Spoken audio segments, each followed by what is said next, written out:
अपने प्रभु आराध्य देव का एक क्षण भी विस्मरण न हो, ये नियम बनाओ। भजन का नियम, बहुत बड़ी वस्तु प्राप्त करने के लिए समय दे दिया प्रभु ने। सच्ची कहते हैं, समय दे दिया, इससे बड़ा। पूज्य पंडित गया प्रसाद जी महाराज कहते हैं, ये अगर लाला ने तुम्हें भजन करने का समय दे दिया तो अब इनसे और कुछ मत मांगना, इनके पास और कुछ नहीं है। भजन करने का समय दे दिया, बहुत बड़ी कृपा हो गई, भजन कर लो। एक क्षण भी ऐसा न जाए जिसमें आपने उनका स्मरण न किया हो। पहले बताया कि चाह, ऐसी चाह जिसमें कोई चाह नहीं, उसी चाह से विराग्नि। फिर बताया विराग्नि प्रकट होती है तल्लीनता में। अब तल्लीनता कैसे आती है? तो बोले प्रीतम का एक पल के लिए भी विस्मरण न हो, ये नियम बना लो। क्या जाता है? राधा राधा राधा राधा जपते हुए हर कार्य करो, जो भी क्रियाएं हो रही, भगवान नाम स्मरण। अंतर में वृत्ति फंसी रहनी चाहिए, छूटने न पावे नाम। तद विस्मरणे परम व्याकुलते, अगर छूट गया तो व्याकुलता होनी चाहिए। भूल बर्दाश्त करते हो इसलिए नाम जब छूट जाता है। तुम्हें भूल में जलन नहीं होती कि कैसे भूल गया प्रभु को, कैसे मैं नाम छोड़ दिया प्रभु का।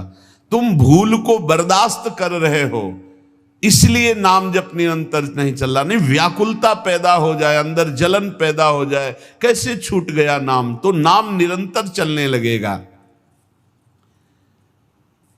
अपने प्रीतम के लिए आधा क्षण भी किसी और को नहीं देना। पूरा जीवन अब नाम कर दिया। तन वांग मनोभिरमलई शुभम तो वासिता।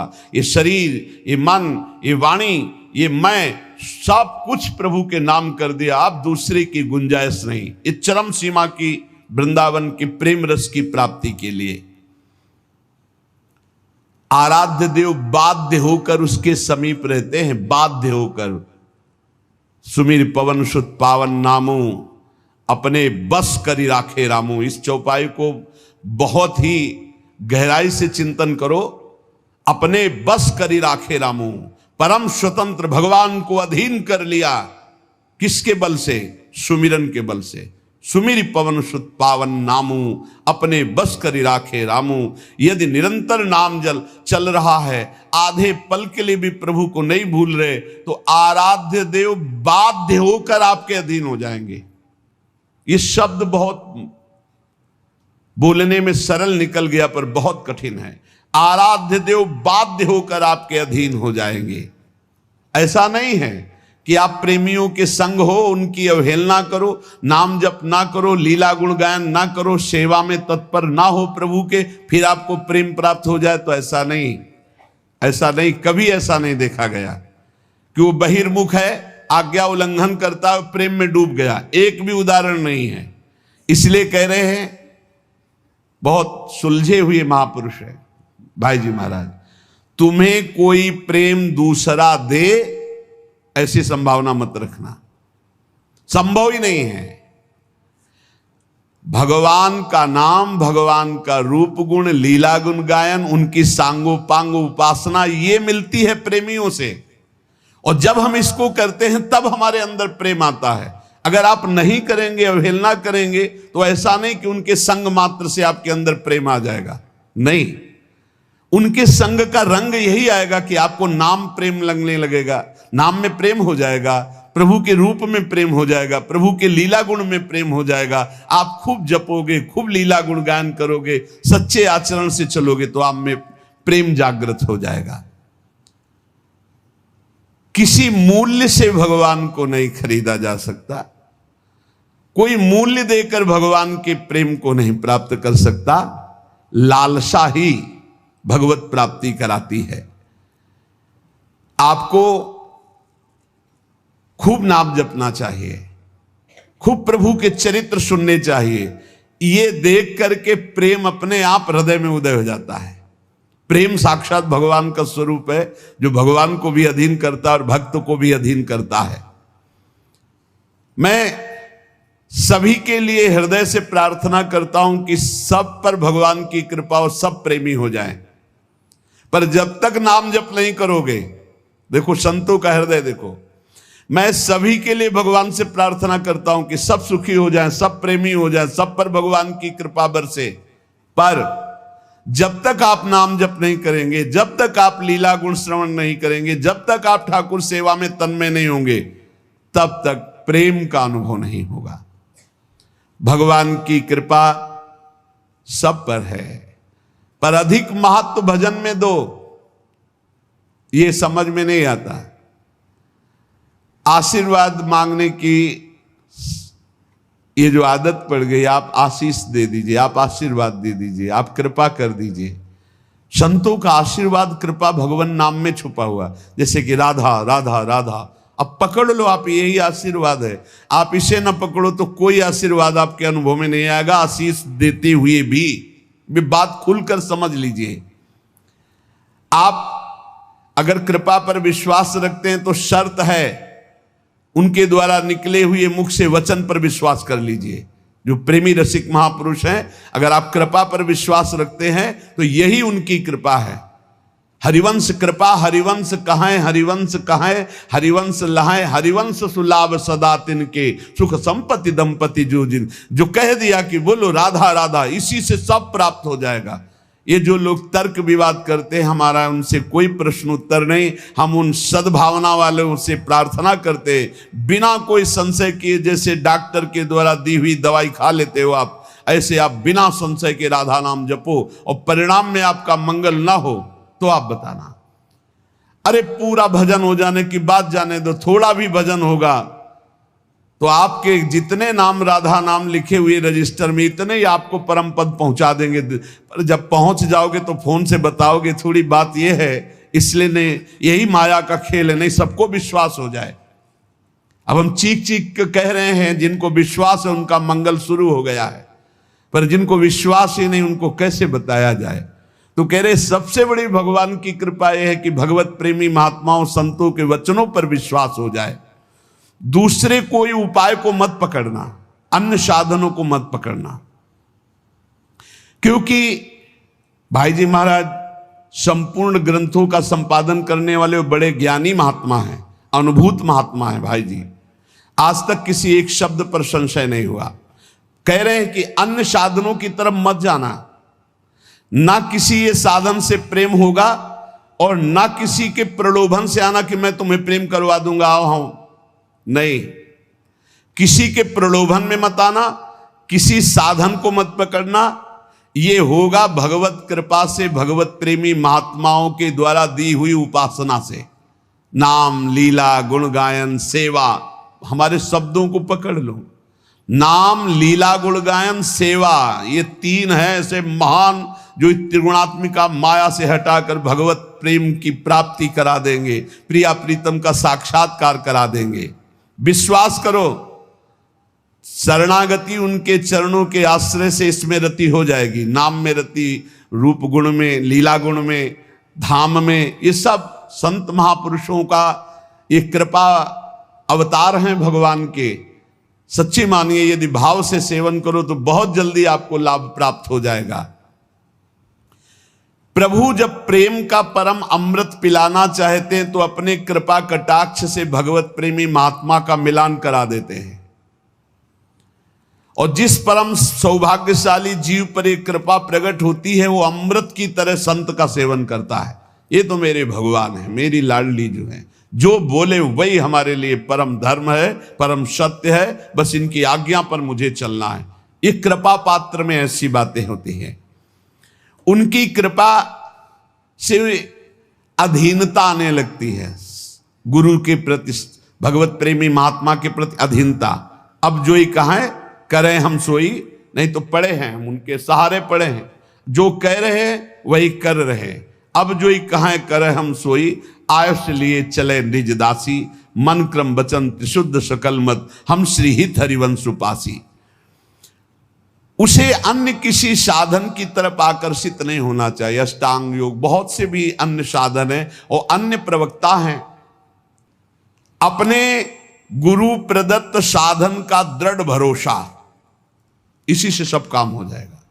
खुल के कह रहे, तीन बात केवल पकड़ लो, नाम जप, वाणी गायन और ठाकुर सेवा, जो भी कर्म कर रहे हो प्रभु के लिए, सब कुछ ठीक हो जाएगा। बहुत ज्यादा प्रपंच करने की जरूरत नहीं भगवत प्राप्ति में। जब तक अन्य साधनों की तरफ वृत्ति जाती है तो दुख की प्राप्ति होती है, दुख की। बस समझ लो, समझ लो। अन्य साधनों के कभी वैराग्य, कभी योग, कभी ये, कभी वो, कुछ सिद्ध नहीं हुआ।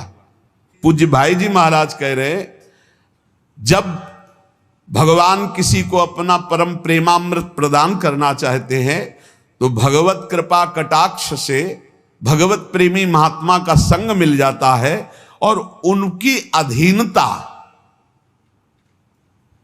अधीनता हृदय में आ जाती है। अब जो ही कहां करे हम सोई, आयो इसलिए चले निज दासी। अन्य साधनों का कोई भी आकर्षण नहीं, और जो गुरु प्रदत्त साधन है उस पर दृढ़ विश्वास, इसी से काम हो जाएगा। यही पाने का उपाय है। अन्य साधन में इतनी सामर्थ्य नहीं। या गुण साधन, गोस्वामी तुलसीदास जी, या गुण साधन ते नहीं हुई, तुम्हारी कृपा पाओ कोई कोई। कोई कोई कौन? वही जिसे भगवत प्रेमी महात्मा का संग मिल गया। अन्य साधनों का आश्रय छोड़कर एकमात्र गुरु कृपा से प्राप्त साधन पर दृढ़ विश्वास, और साधन करते हुए भी कृपा की बाट जो होना कि ये तो गुरु जी ने जीने के लिए साधन दिया है, बका होगा तो सब उनकी कृपा कोर से।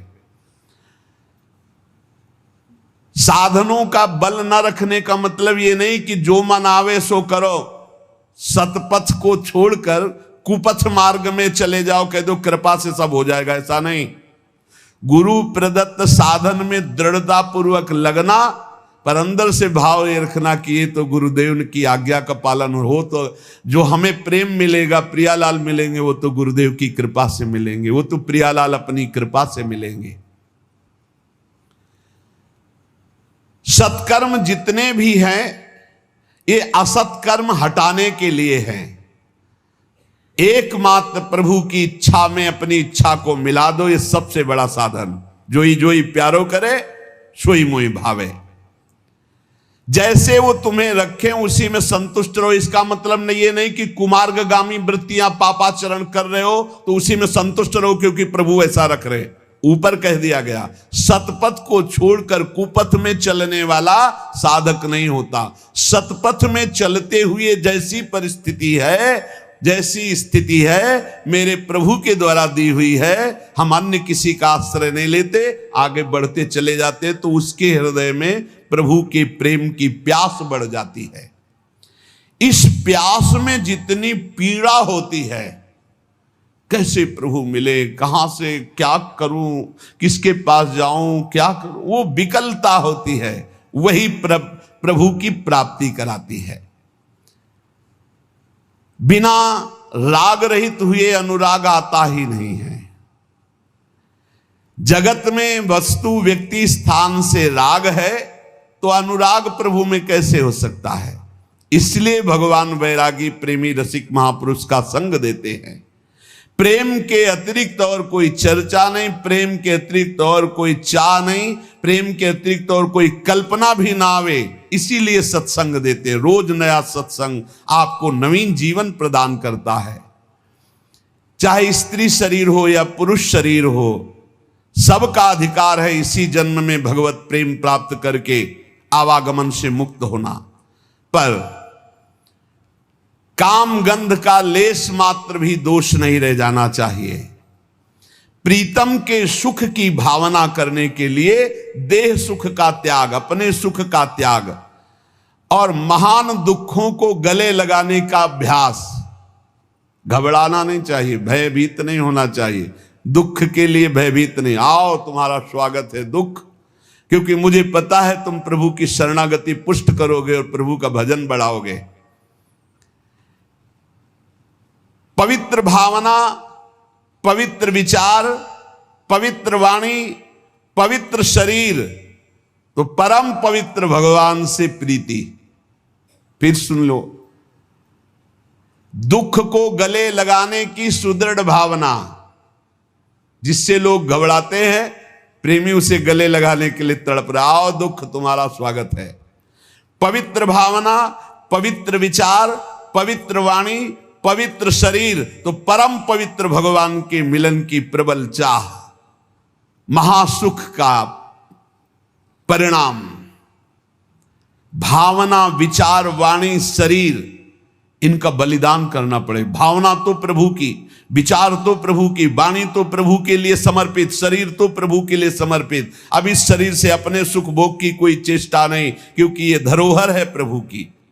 ऐसे पवित्र विचार, वाणी, शरीर वाला यथार्थ प्रेमी होता है। इस जगत में जो पाखंड कर रहे हैं, शरीर भोगों में लगा है, वाणी प्रपंच में लगी है, मन रुपए पैसे में लगा है, परिवार के भोगों में, परिवार के सुखों में, और बात हम करें ज्ञान, वैराग्य और प्रेम की, तो ये पाखंड ही होगा। अंतर की वृत्ति से प्रभु में नहीं लगे तो पाखंड ही होगा। आज घाटा हो रहा है सत्संग का, क्योंकि वाणी अपवित्र हो गई। कैसे? विचार अपवित्र है। विचार क्या? श्री कृष्ण से संबंधित विचार नहीं, श्री कृष्ण से संबंधित मन नहीं, श्री कृष्ण से संबंधित तन क्रियाएं नहीं, तुम्हारे विचार अपवित्र। विचार, मूल विचार ही अपवित्र है, तो आप फिर जो कुछ भी होगा वो दंभ पाखंड होगा। बिन विवेक वैराग्य भक्ति बिनु सत्य न एको मानो। भगवत ऋषि की बड़े सिद्ध महापुरुष हुए। विवेक हो, वैराग्य हो, और भगवान के चरणों में विशुद्ध भक्ति हो। बिन विवेक वैराग्य भक्ति बिनु सत्य न एको मानो, भगवत विमुख कपट चतुराई सो पाखंड नहीं जानो। वो पाखंड ही है जो कपट और चतुराई पूर्वक लोगों को रिझाना, संपत्ति लेना, नाना प्रकार की वासनाओं की पूर्ति करना। उनको भगवत तत्व का ज्ञान कैसे हो जाएगा? उनको भगवत लीला के रहस्यों का ज्ञान कैसे हो जाएगा? इसलिए इस जगत के भोगों से स्वाभाविक जिसका संत संग के प्रभाव से वैराग्य हो गया है, काम गंध लेश शून्य है, ऐसा पवित्र हृदय भगवत प्रेम का अधिकारी होता है। बहुत कम समय है जीवन का, और इसी जीवन में हमें भगवत प्रेम प्राप्त करना है। श्री बिहारिन देव जी महाराज कह रहे, ताते भजन श्याम कर लीजय। हे भैया, इसलिए भजन श्याम सुंदर का कर लो, बिहारी जी का कर लो। बोले किस लिए? बोले जिस शरीर से तुम बहुत प्रेम कर रहे हो, जिस शरीर के लिए तुम पाप आचरण कर रहे हो, जिस शरीर को तुम मैं माने हुए हो, बिट क्रमी भस्म सहजता के गुण तब ही कहां ले कीजय, ताते भजन श्याम कर लीजय। भजन क्यों नहीं हो पा रहा? शरीर प्रियता, भोग प्रियता, मान प्रतिष्ठा। तो बोले शरीर तुम्हारा क्या है? ये कीड़ा बन जाएगा, कीड़े लग जाएंगे इसमें, भस्म हो जाएगा आग लगा दोगे तो। और अगर बाहर फेंक दिए तो कौआ पक्षी खा करके बीट कर देंगे, और इसकी कोई गति नहीं जिस शरीर को बहुत प्यार कर रहे हो। बीट क्रमी भस्म सहजता के गुण तब ही कहा ले की जय। काहे को इतना शरीर को प्यार करते हो कि पापाचरण में उतर गए, मनमानी भोगाचरण करके पाप कमा रहे हो? ये शरीर किसी काम में नहीं आएगा। अगर नाम जप नहीं कर रहे, भगवत आराधना नहीं कर रहे, तो क्या होगा तुम्हारे जीवन का? ऐसे ही घटत अम्बु अंजलि लो, तैसे ये तन छीजे। जैसे अंजुली कस के बांध लो, पानी भर लो, तो आप देखोगे आप बांधे ही रहोगे और वो पानी खत्म हो जाएगा। ऐसे तुम्हारी आयु खत्म हो रही। जीवो अल्प विकल्प परे घट घुन ज्यों दारु चरी जय। जैसे गेहूं में घुन लग जाए तो पता नहीं चलता, अंदर से खोखला कर देता है। ऐसे अंदर से हम खोखले होते जा रहे, हमारी श्वासें नष्ट होती चली जा रही, मरना पड़ेगा। कोई भी हो, एक दिन विचार करो। नारायण स्वामी एक दोहे में कह रहे, दो बातन को भूल मत, जो चाहे कल्याण, नारायण एक मौत को दूजे श्री भगवान। भगवान को याद करो और मौत को याद करो, आखिरी दिन आने वाला है। किसके लिए पाप कमाई कर रहे हो? किसके लिए ऐसे गंदे आचरण कर रहे हो? शरीर को पुष्ट करने के लिए दूसरे जीवों का मांस खा रहे हो। तुम्हारा शरीर किस काम में आएगा? अरे आग बन जाएगा या कीड़ा लग जाएंगे, और क्या होगा इसका? कि इस काम में आएगा इसका ज्यादा गर्व मत करो, अभिमान मत करो। तुम्हारे पास अभिमान लायक कुछ है नहीं। जिनके पास था वो भी मिट्टी में मिल गए। सास बाव 10 बदन आदि नृप बचे न काल बलीते, मन पछतई है अवसर बीते। कैसा था रावण? सास बाव 10 बदन रावण कैसा था? बोले 10 मस्तक 20 भुजाएं, एक खोपड़ी तो है, तो कितना अभिमान करते हो। और जिसके 10 खोपड़ी हो, वो 10 खोपड़ियों से दिमाग चलता हो, कितना बड़ा निर्णय होगा उसका। 10 खोपड़ी एक साथ काम कर रहे, एक खोपड़ी वाले तो आतंक को बचा दे अगर दिमाग खराब हो जाए। और वो महाबली अभिमानी 10 खोपड़ी से एक साथ अलग अलग विचार, अलग अलग भाषा और 20 भुजाएं। जब वो चलता था तो पृथ्वी धमक से कांपती थी। जैसे बहुत बड़ा डीजे बज रहा हो तो नजदीक की भूमि नहीं, पैर धकता तो धमक में पृथ्वी कांपती थी। चलत दशानन डोलत अवनी, पृथ्वी कांपती थी। जैसे नौका में गजरात चढ़े ना तो हिलने लगा, ऐसे पृथ्वी कांपती थी जब रावण चलता था। देवताओं के लिए भी अजेय था, कोई देवता रावण से जीत नहीं सकता था। उसका भाई कुंभकर्ण, वो तो पूरा सृष्टि विनाशक ही था। भगवान ब्रह्मा जी जब वरदान देने के लिए प्रकट हुए, बोले वरदान मांगो।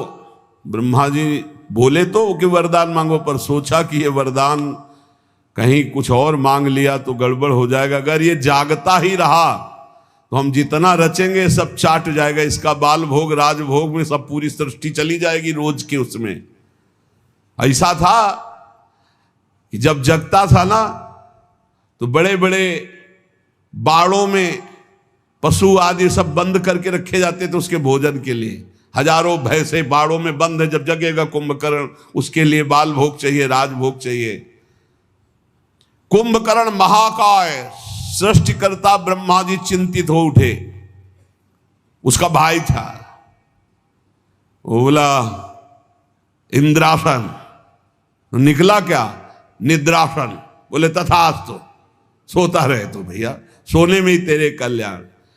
और रावण का पुत्र मेघनाथ तो देवराज इंद्र को ऐसे बंदी बना के लाया था जैसे किसी बंदर को पिंजड़े में बंद करके, ऐसे रावण के सामने कैद करके देवराज इंद्र को।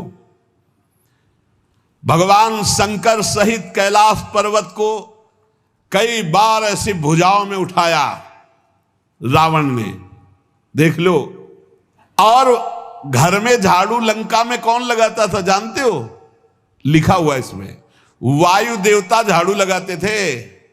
हवा चल गई साफ, सोने की जरूरत नहीं है। वरुण देवता वहां पानी की व्यवस्था अपने आप, जहां पानी लगना है वहां बरसा, जहां जैसी हर व्यवस्था पानी की, जितने में बरसना है उतने में ही। पंखा अपने आप चलते थे क्योंकि पवन देवता पंखा करते थे। अग्नि देवता चूल्हा जलाने की जरूरत नहीं, जितनी जरूरत है उतना अग्नि अपने आप प्रज्वलित हो जाएगा, उतनी सेवा करेंगे। भोजन पकाने के लिए अग्नि जलाने की जरूरत नहीं थी। वन उपवन सींचने के लिए वरुण देवता, राक्षस राज रावण के स्नान के जल की व्यवस्था स्वयं वरुण देव करते थे। लोकपाल हाथ जोड़े खड़े रहते थे। एक बार मृत्यु देवता आए तो बंदी बना करके कारागार में डाल दिया रावण ने। आज तक किसी ने मृत्यु को बंदी बनाया हो ऐसा नहीं, लेकिन रावण ने मृत्यु को बंदी बना दिया। रतन वैभव इतना प्रताप कि स्वर्ग लुटता घूमता था चरणों में रावण के। लेकिन भाई सुरासुर विजयी, त्रिभुवन को रुलाने वाला परम प्रतापी रावण जब भगवान श्री राम का विरोध किया तो काट काट के सब भुजाएं और गर्दन ऐसे मारे घूम रहे थे। बंदर जैसे फुटबॉल ले इसे लात मारते थे रावण की खोपड़ी में, कटी खोपड़ियों में 20 भुजाएं ऐसे पड़ी, सारा गर्व चूर हो गया, छिन्न भिन्न, पूरी लंका त्राहिमाम बोल दी। ऐसा प्रतापी रावण नहीं बचा तो कौन बचेगा फिर? मृत्यु को जिसने बांध रखा था सर्वनाश हो गया। और सुनो, रावण से भी बढ़कर एक प्रतापी महावीर हुआ, सहस्रबाहु गोस्वामी जी। सहस्रबाहु 10 बदन आदि नृप बचे न काल बलीते। सहस्रबाहु कार्तिकेय 1000 भुजाएं शास्त्रार्जुन। एक बार रावण नर्मदा के किनारे दिग्विजय करते हुए जा रहा था तो देखा नर्मदा उल्टा बह पड़ी, तो उसका शिविर डूबने लगा। तो उन्होंने कहा कि कौन सा बांध टूट गया? तो गुप्तचरों ने बताया बांध नहीं टूट गया, शास्त्राबाहु अर्जुन स्त्रियों के साथ जल केली कर रहा है। तो उनका मेरा भय नहीं, बोले पाई भर नहीं आपका भय है। बोले त्रिभुवन में ऐसा कौन है जिसको मेरा भय नहीं? मार उछलते हुए गदा लेकर और 20 भुजाओं में 10 धनु धारण करके एक साथ बाण संधान कर सकता था। वो 1000 भुजाओं में 500 धनुष धारण करके एक बार संधान कर सकता था। तो रावण गए, ललकारा है, देखा शास्त्राबाहु अर्जुन को, ललकारा, शास्त्राबाहु अर्जुन निकले, तो रावण को ऐसे पकड़ लिया जैसे कोई कार्टून को पकड़ ले, 10 खोपड़ी 20 भुजा ले जाके घुड़साल में बंद कर दिया, जहां घोड़े बंधते थे। पुलस्त्य जी ने जाकर के इसको छुटाया था। ऐसा महाबली 1000 भुजाएं 500 धनुष एक साथ चढ़ा करके अलग अलग अस्त्रों का संधान करने की सामर्थ्य भगवान दत्तात्रेय की कृपा से प्राप्त थी। शारीरिक बल था, योग की सिद्धियां थी, कोई तुलना नहीं थी शास्त्राबाहु अर्जुन की। पर क्या काम आया? अभिमान बढ़ गया, जमदग्नि जी का अपमान कर दिया। तो भगवान परशुराम जी ने काट के फेंक दी 1000 भुजाएं, गर्दन, पूरे वंश का विनाश कर दिया। जिसके 10 मस्तक 20 भुजाएं वो रावण मर गया, जिसके 1000 भुजाएं वो शास्त्राबाहु अर्जुन मर गया। तुम 2 भुजाओं वाले क्या चाहते हो? क्या कर पाओगे? क्या कर पाओगे? वो 88,000 वर्ष तक जवान रहकर विषय होगा शास्त्राबाहु अर्जुन, या 88 साल में जो है ना चलने लायक नहीं रह जाओगे। 88,000 और 88 साल, 88 साल तक तो पहुंचना ही मुश्किल है। और अहंकार ऐसा है कि शास्त्राबाहु अर्जुन को भी परास्त कर सकते हैं। अहंकार तो ऐसा है। तो कह रहे सहस्रबाहु 10 बदन आति नृप बचे न काल बलीते, मन पछतई है अवसर बीते। बिहारी देव जी महाराज कह रहे हैं जीवो अल्प, थोड़ी जीवनी रह गई है, थोड़ी ताकत है, और विकल्प युग तक के। ऐसा लग रहा है कि वो अपने परिवार के लिए युग युगांतर की व्यवस्था करके जाएंगे, और भरोसा नहीं है मिनट का। अब उपाय सुन लो जिससे तुम युग युगांतर सुखी रहोगे। बिहारी देव जी कह रहे हैं यह उपाय सुनो संतन पे, हरि सेवत सुख जी जय। बढ़िया उपाय है, संतों का संग करो और हरि का भजन करो, अपने कर्तव्य कर्म का पालन करो। अरे भाई हमारी बात समझ जा, ये माया के द्वारा प्रकट किया हुआ केवल दृश्य है, अंदर जो पावर है वो भगवान है। मान जाओगे तो मुक्त हो जाओगे। हीटर बहुत गर्म फेंक रहा है, कूलर बहुत ठंडा फेंक रहा है, फ्रिज बहुत ठंडा हो रहा है, एसी बढ़िया ठंडी हवा पे, बिजली तो वही है प्यारे। हम बिजली की बात कर रहे हैं। जो तत्व को जान लेता है वो जीवन मुक्त हो जाता है। कैसे जाने? अज्ञानी जीव बहुत तर्क वितर्क है। तो यह उपाय सुनो संतन पे, हरि सेवत सुख जी जय। श्रवण कीर्तन भक्ति भागवत 9 प्रकार तरी जय। संतों का संग करो, उनके उपदेश सुनो, नवधा भक्ति करो भगवान की, तो तर जाओगे संसार से। संतों की भक्ति बहुत कठिन है, बड़ा विचित्र है। हजारों में कहीं कोई सच्चा भगवत मार्ग में चलने वाला होगा, नहीं पाखंड का बोलबाला हो रहा है, पाखंड का बोलबाला। बहुत विचित्र है। केवल वेश धारण करके वो अपनी वासनाओं की पूर्ति कर रहे हैं। पहले था कि जैसे भंडारा हो रहा है या संत समागम है तो वहां पूछा जाता था तुम्हारा प्रेम पट क्या है। अब अगर असली है तो उसको पता है तुम्हारा योग पट क्या है। असली तो क्योंकि सद्वई प्रश्न है, कहां से जुड़ा हुआ है, किस संप्रदाय का है, बोलो संप्रदाय का सूत्र क्या है, संप्रदाय के आचार्य कौन है, उनका स्वरूप क्या है, तुम्हारे संबंध क्या है, तुम्हारा संबंध का स्वरूप। एक इतने प्रश्न कि अगर वो सही नहीं है कुछ नहीं, बहुत है विचित्र। इसी बात का बड़ा दुरुपयोग हो रहा है, बड़ा दुरुपयोग। ऐसा हम नहीं कहते कि संत भूमंडल पे नहीं, संत ना हो तो बातें ही बिगड़ जाए, पर बहुत ही मतलब पाखंड की वृद्धि होती चली जा रही। नहीं तो उपाय बताया गया है, यही उपाय सुनो संतन पे, हरि सेवत सुख जी जय। संतों का संग हो, हरि चर्चा हो, श्रवण कीर्तन भक्ति भागवत 9 प्रकार तरी जय। भगवान की लीला कथा सुना, भगवान नाम कीर्तन किया, कैसे कैसे बड़ा विचित्र खेल। प्रार्थना करते हैं अपनी श्रद्धा को बचाए रखना, ऐसी जगह संपर्क मत रखना जहां पाखंड और दंभ का नाटक है। भगवान की नाम रूप लीला धाम भगवत चर्चा, और जो भगवान का निज जन होगा उसकी पहचान है, ऐसे कभी नहीं करेगा। और वह ऐसे करे तो भगवान का जन नहीं होगा, इसकी पहचान है, पक्का मान लेना। जो श्री हरिवंश नाम सब सिद्ध सवै रसिक बिलसै नौ निध्य भुगतै दे ही न जाचै।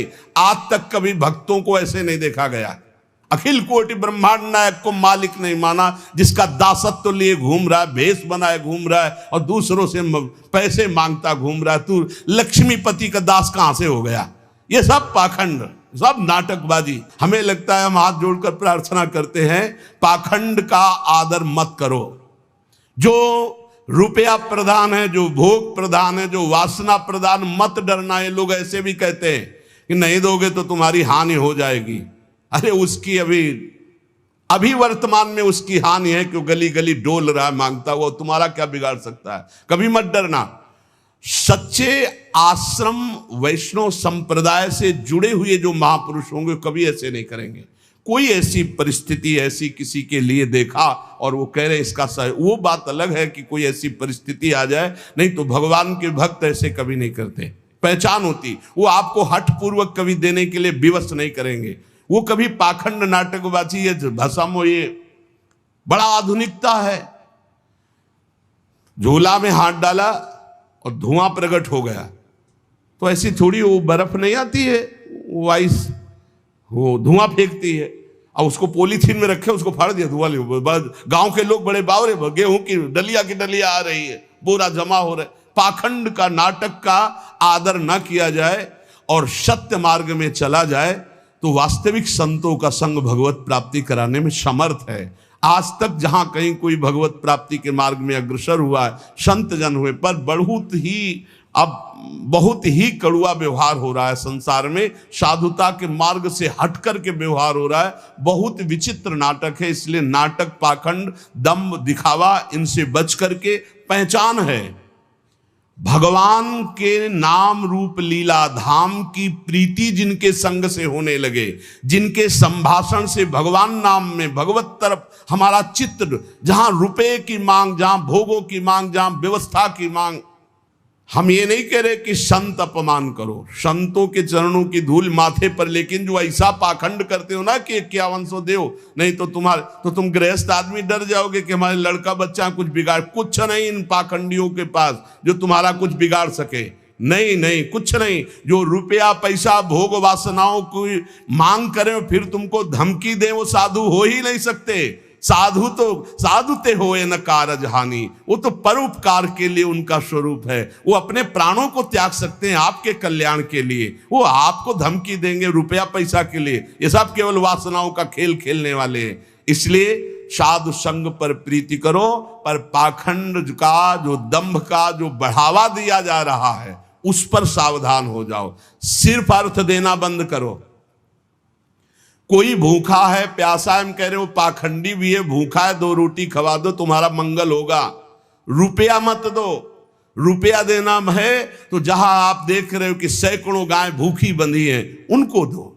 देख रहे हो कि सैकड़ों लोगों को यहां निशुल्क औषधि दी जाती, वहां रुपया जाके जबरदस्ती दे आओ, वो मंगलकारी है। एक पौशाला खोल दो, एक बड़ी नाद खोल के जल भर दो, पशु पक्षी पिएंगे। जहां साधु जन भोजन करते हैं वहां दे दो। ऐसी जगह देख करके कि जहां आपके धन का सदुपयोग हो, दुरुपयोग हो, पाखंड की वृद्धि हो, नाटक नौटंकी बाजी की वृद्धि हो, ऐसा मत करो। साधु संग भगवत प्राप्ति का हेतु है, पर कुसंग जो है वही हमारे धर्म और भगवत प्राप्ति में बाधा डाल सकता है। श्रवण कीर्तन भक्ति भागवत 9 प्रकार तरीजय, विषय विकार विरत रति मन क्रम वचन चरण चित दीजय। बिहारी दास प्रभु सदा सजीवन बदन अम्बुज रस पीजय, ताते भजन श्याम कर लीजय। मन वचन कर्म से इसी जन्म में हमें भगवत प्राप्ति करनी है, ऐसा दृढ़ निश्चय करो और भगवान के भरोसे होकर भगवान से प्रार्थना करो कि हमें साधु संग मिले, क्योंकि भगवान जानते हैं उनका सच्चा भक्त कौन है और माया का भक्त कौन है। तो भगवान तुम्हें कृपा करके संत संग दे देंगे। जब द्रवहि दीन दयालु राघव तो साधु संगति पाइए। अब मोहि भा भरोस हनुमंता, बिनु हरि कृपा मिले नहीं संता। और जब संत मिल गए तो साधना मिल गई, साधना मिल गई तो भगवान मिल जाएंगे, पक्का मिल जाएंगे। बस संतों के आदेशानुसार अपने मार्ग में बढ़ते चले जाओ, खूब नाम जप करो, लीला गायन करो और अपने कर्म को भगवान की सेवा मानकर करो और उसे समर्पित कर दो, तो इसी जन्म में अध्यात्म उन्नति आपके हृदय में प्रकाशित हो जाएगी। ये बिल्कुल आजकल बहुत संभल करके रहना है। आज अक्षय तृतीया तुम्हें जगह जगह हलवा पूड़ी सब बटते मिलेगा, वो उसमें सत्संग अगर याद हो तो, याद है सत्संग, बहुत कुछ बटेगा, लेकिन तुमको क्या लेना है, राधा नाम या ठंडाई या हलवा। देखो आज परीक्षा है तुम्हारी, आओ लाओ, तो ये चलेगा या आओ राधा राधा। जरूरत है तो 10 रुपये और निकाल के वहां रख दिया, ले वो और चीनी मंगा करके बांट देना दूसरों को। हम तो सत्संग सुन करके आए हुए। अक्षय तृतीया आज उपवास करेंगे, आज पानी भी दूसरे के द्वारा नहीं दिया पिएंगे। सुना, सब रास्ते वो बताए और बचने के भी रास्ते बताए। आज है अक्षय तृतीया, आज करो उपवास।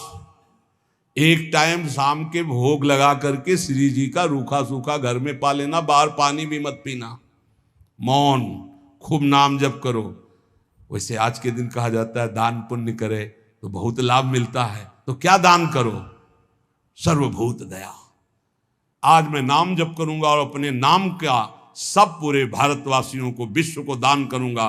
सर्वे भवन्तु सुखिना सर्वे सन्तु निरामया सर्वे भद्राणि पश्यन्तु मां कश्चित् दुःखभाग्। आज उपवास करूंगा और समस्त प्राणियों के दुखों का नाश करने के लिए उसका फल दान करूं। ये सत्संगियों का ये होता है, ठीक है।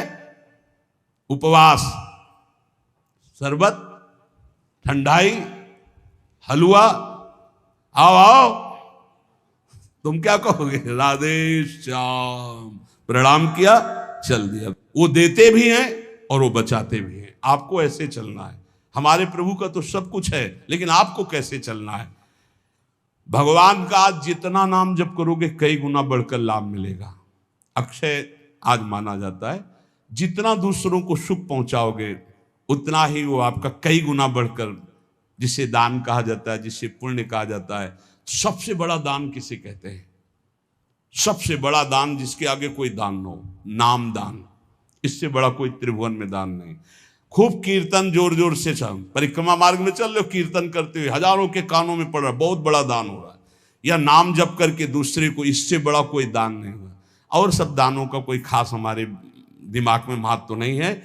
श्रवणम कीर्तनम ध्यानम हरे रदभुत कर्मणाम, भगवान की लीला का दूसरों को श्रवण कराने को कहा गया है। भूरिदा जनाओ, सबसे बड़े दानी जो भगवत चरित्र गान से भगवान नाम कीर्तन सुनाते, भगवत ध्यान में लगाते हैं। इष्टम दत्तम तपो जप्तम वृत्तम यच्चात्मनः प्रियम, दारान सुतान गृहान प्राणान यत्परस्मै निवेदनम। जो यज्ञ है, दान है, तपस्या है, अथवा जप है, सदाचार पालन है, स्त्री पुत्र घर मकान जो भी आपके पास प्राण धन जो भी है सब का सब भगवान के चरणों में समर्पित कर दे, इसका फल होता है भगवत प्राप्ति। यज्ञ दान तप अथवा जप सदाचार पालन स्त्री पुत्र घर अपना जीवन प्राण सब कुछ भगवान के चरणों में समर्पित कर दे। इसका मतलब क्या होता है? इसका मतलब होता है नाथ सकल संपदा तुम्हारी और मैं सेवक समेत। घर भी तुम्हारा, पत्नी भी तुम्हारी, पुत्र सब कुछ तुम्हारा, लेकिन उसे आप केवल भगवत भाव में रखिए। हे प्रभु मैंने ये सब कुछ आपको समर्पित कर दिया और नाम जप कर दिए तो निश्चित भगवत प्राप्ति हो जाएगी। एवं कृष्णात्मनाथेषु मनुष्येषु च सौहृदम परिचर्याम चोभयत्र महत्सु नृषु साधुषु। जिन संत पुरुषों ने सच्चिदानंद स्वरूप भगवान श्री कृष्ण का साक्षात्कार कर लिया है अपने हृदयेश्वर के रूप में, ऐसे संतों का संग करे और समस्त प्राणियों पर सेवा करे। समस्त प्राणियों में विशेषकर मनुष्यों की, मनुष्यों में विशेषकर परोपकारी सज्जनों की और सज्जनों में भी भगवत प्रेमी महात्माओं की यदि सेवा मिल जाए तो निश्चित भगवत प्राप्ति हो जाए। आज भगवान को चंदन अर्पित किया जाता है, प्रियालाल को आज चंदन चर्चित किया जाता है अक्षय तृतीया को। तो सबसे बड़ी शीतलता प्रदान करने वाली होती भजन वृत्ति। हमारी तो आंतरिक बात यही कि खूब आज भजन करो, उसका दान करो, तो उसका कई गुना फल कर आपको लाभ मिलेगा। पूरे विश्व को दान करो, जितना आज भजन करो उसके बाद कहो हे प्रभु पूरे विश्व स्वरूप में आप हो, आपको ये भजन देते हैं, सबका मंगल हो, सब निरोग हो, सब सुखी हो। वो जाएगा और कई गुना बढ़ करके पूरे विश्व का सुकृत लेके आपके पास आएगा। इसलिए भगवत प्राप्ति होती है उन संतों को जो अपने लिए भजन न करके जगत के लिए भजन करते हैं। पर इसके लिए हिम्मत चाहिए। बोले सुबह से उपवास के भजन हम कर रहे हैं, हम पूरे संसार को भजन दे दें। तो जब आप पूरे संसार को देंगे तो पूरे संसार का सुकृत आपके पास लौट करके आएगा, तो आप बहुत बड़े सुकृतवान, बहुत बड़े कृपा पात्र हो जाएंगे। परस्परानुकथनम पावनम भगवद्यशः मिथोरतिर्मियस्तुष्टिर निवृत्तिर्मिथ आत्मनः। जब कभी वार्ता करो तो बैठकर प्रभु की चर्चा ही करो। परस्परानुकथनम पावनम भगवद्यशा, भगवत यश के बीच में हमारी जबान रहे। इधर उधर अनुकूलता प्रतिकूलता वाली बातें नहीं होनी चाहिए। जब परस्पर चर्चा हो, आज तो विशेष सावधान रहना, किसी की निंदा मत कर देना, नहीं अक्षय हो जाएगी, उसका बहुत बड़ा पाप लगेगा। आज मौन रहना, खूब नाम जप करना, दूसरे का पानी भी मत पीना, अपनी मेहनत से जो एक बार उसको उदर में डाल लेना, खूब भजन करना, ये अवसर आते हैं। देखो अपना तो रोज अक्षय तृतीया है, अपनी तो रोज अक्षय, हर मिनट अक्षय है, राधा अक्षय, ये कहा जाए ये क्षय होगा क्या? हर समय अक्षय है। लेकिन ये हम उनके लिए कह रहे हैं जो संसार मार्ग के प्रति कभी कभी वृंदावन आए, कभी कभी ऐसे पावन तिथि पर्वों पर सौभाग्य मिलता है। किसी का मत खाना, किसी के भी द्वारा मत पीना, कोई भी पदार्थ देने पर। बिहारी जी के मंदिर में, राधा वल्लभ जी के मंदिर में जो मिले वो किनका ले लेना, और परिक्रमा लगाओ वृंदावन की, गिरिराज जी की लगाओ, जितनी तुम में सामर्थ हो। यमुना किनारे बैठकर नाम जप करो, वाणी जी का गायन करो, दूसरों की सेवा करो, मौन हो जाओ, एकांत, अपराध न बनने पाए। यही उठाते हैं जीवन को, यही लौकिक पौरलौकिक सब सिद्धियां संपत्तियां प्राप्त कराते हैं। इसलिए परस्पर अगर कोई बात भी करो तो भगवत चर्चा करो। जो भगवत चर्चा करने में संतुष्ट रहता है उसे भागवती कृपा से अनुपम शांति प्राप्त होती है। बोले शांति कैसे मिलेगी? भगवत चर्चा करो, शांति मिल जाएगी।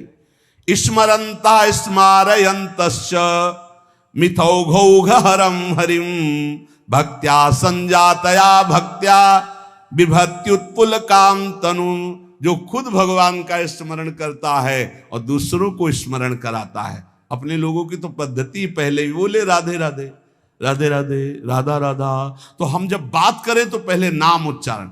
स्मरंता स्मारयंतश्च, स्वयं स्मरण करें और दूसरों को स्मरण करावें, तो तो प्रभु राशि राशि पापों का नाश कर देते हैं।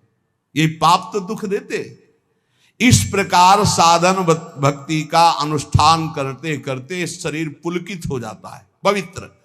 तो क्वचिद रुदत्यंच्युत चिंतया क्वचित धसंति नंदंति वदंत लौकिकाः नृत्यंति गायन्ति अनुशीलयन्त्यजं भवन्ति तूष्णीं परमेत्य निर्वृताः। जो दूसरों को भी भगवत स्मरण कराता है, खुद भगवत स्मरण करता है। अब एक ने कटाक्ष किया इस बात पर कि आप एक जगह बोलते अपने भक्ति को छिपा के रखे हो, एक जगह कहते दूसरों को भी नाम स्मरण कराइए, खुद स्मरण कीजिए। तो आपकी इन दोनों बातों का मिलान नहीं बनता, तो इसका मतलब क्या है? देखो तुम्हारी बहुत छोटी बुद्धि है, उससे तो तुम पकड़ नहीं पाते। अपनी महिमा प्रभुता छुपा के रखो, भगवान की महिमा प्रभुता को गाओ। छिपाने की बात क्या कहेगी? आपका जो भागवतिक संबंध है उसमें जो आपको अनुभव हो रहा है, कृपा का, जो दुलार का, जो आपकी साधनात्मक उन्नति का, उसे छुपा लो। लेकिन भगवान की महिमा स्वयं गाओ, दूसरों को गाओ, भगवान नाम स्वयं जपो, दूसरों को जपाओ। ये अज्ञान के कारण तारतम्य को नहीं बैठाल पाते। अच्छा है पूछ लो, जिससे तुम्हारा संशय चला जाए। रोका जाता है कि अपनी भक्ति को छिपा के रखो। क्या भक्ति का स्वरूप? जो आपको दिव्य अनुभव हो रहे हैं उनको मत बोलो। आप ऐसा साबित मत करो। दूसरे को नाम जप करो, दूसरे को भगवत चर्चा सुनाओ, दूसरे की भागवतिक उन्नति चाहो और भगवान का यश गाओ, तो आपकी आध्यात्मिक उन्नति होगी। अपनी उन्नति के जो आपको अनुभव है उनको छुपा के रखो, उनको समाज में व्यक्त मत करो। उसे कहा जाता है छुपाना। अब उसके हृदय की एक विलक्षण स्थिति होती है। वो कभी भगवान के चिंतन में ऐसे डूबता है कि अभी तक भगवान नहीं मिले, क्या करूं, कहां जाऊं, किससे पूछूं, मुझे कैसे भगवत प्राप्ति हो। अब वो चिल्ला चिल्ला कर रोने लगता है। क्वचित रुदत्य अच्युत चिंतया, भगवान के चिंतन में इतना डूबा, कैसे मिलेंगे, और चिल्ला चिल्ला कर रोने लगा। कभी वो भगवान की ऐसी लीला स्फूर्ति हो जाती, वो देखता है परम ऐश्वर्यशाली भगवान, यशोदा मैया छड़ी लेकर के रही, दिखा मुख, तूने मिट्टी खाई, भगवान डर रहे। ऐसी लीलाएं स्फुरित होती। वो कभी खिलखिलाकर हंसने लगता है, कभी भगवान के दर्शन के आनंद की उन्मत्तता में वो नाचता है, कभी लोकातीत भाव में भगवान के सामने गीत गाता है, भगवान से बात करता है। इस प्रकार उसकी दिव्यता, दिव्य भावों की जागृत हो जाती है। तो उपासक नाम जप करे, भगवत चर्चा सुने, और ऐसे लोगों का किसी भी तरह के कोई चमत्कार से प्रभावित ना हो। जहां प्रभु का नाम, प्रभु का रूप, प्रभु की लीला, प्रभु का धाम की महिमा का गान ना हो, बिल्कुल बच के रहो। कलयुग की आंधी चल रही, सच्ची मानिए, नाम जप से ही ब्रह्मबोध होता है, नाम जप से ही भगवत प्रेम होता है। नाम जैसा कोई महान धन नहीं, नाम जैसा कोई मित्र नहीं, नाम जैसा कोई तीर्थ नहीं, नाम जैसा कोई अंगरक्षक नहीं, नाम जैसा कोई अंगरक्षक नहीं। नाम पहारू दिवस निशी, ध्यान तुम्हार कपाट। रात दिन नाम जप कर रहे तो नाम का पहरा कोई बाल बांका नहीं कर सकता। खूब नाम जप करो, बचाओ, ऐसे पर्वों में अपने को बचाओ, दूसरों के दान पुण्य से बचो। कुछ भी नहीं लेना, प्रणाम भी किसी का नहीं लेना। कोई प्रणाम कर रहा है फौरन प्रणाम करो, वो पंचांग कर रहा है आप सर झुका लो। किसी का प्रणाम नहीं, किसी का कोई प्रतिग्रह नहीं, किसी की कोई सेवा नहीं। ऐसे अवसरों पर खूब भजन करके अपने को बढ़ाया जाता है। ऐसे अवसरों में कई गुना लाभ मिलता है भजन का, भजन से बढ़कर कोई लाभ नहीं। हाँ, जैसे हमें प्यास लगी, विरक्त है, तो हम पानी पी लेते हैं, लेकिन देखते हैं आसपास वहां दोना पत्तल पड़े हैं तो हम उठाकर साफ कर देते हैं।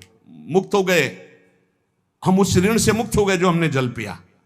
वहां आसपास देखा थोड़ा दोना पड़े जहां शरबत पिलाया जा रहा है, उनको साफ कर दिया, थोड़ी सेवा कर दी। चतुरता यही।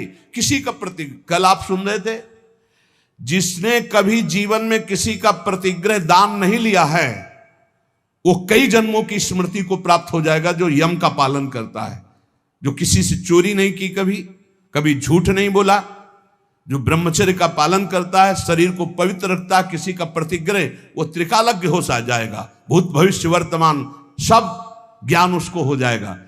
बोले हमें क्यों नहीं हो रहा? तो आप इन्हीं में त्रुटि है, देख लो, इनको सुधार कर लो। ब्रह्म ऋषियों की वाणी कभी मिथ्या नहीं होती। तो जितने सत्संगी जन है, सबसे प्रार्थना है आज खूब नाम जप करो, वैसे रोज जप करो, लेकिन आज विशेष जप करो, और किसी का भी कोई प्रतिग्रह दान सेवा स्वीकार ना करो। आज उपवास कर लेना, भंडारा भी होगा, शरबत भी बटेंगे, हलवा भी बटेंगे। आपको होश में रहना है, बिल्कुल होश में। हम ही बोल रहे हैं, हम ही करवाएंगे। हाँ, दोनों बातें देना, हम ही आपको देंगे, हाँ, आपको हम ही मना करेंगे। अब देखते हैं लेने में हो या मना करने में हो, दो डिपार्टमेंट हैं। अगर ऐसे तो भाई प्रसाद है महाराज जी का, ले लेते हैं तो ठीक है। तो ये क्या है? ये वाणी का प्रसाद है, ये अमृत प्रसाद है। ये प्रसाद अगर आप पकड़ लिए ना तो तुम्हें माया से निकाल देगा। खूब नाम जप करना, अक्षय, खूब नाम जप करना, मस्त रहो। भगवत प्राप्ति हमारे निश्चित है, क्योंकि हम श्री जी की शरण में हैं। मेरी महारानी श्री राधा रानी। हाँ, पक्का मस्त रहो। जय जय श्री राधे श्याम।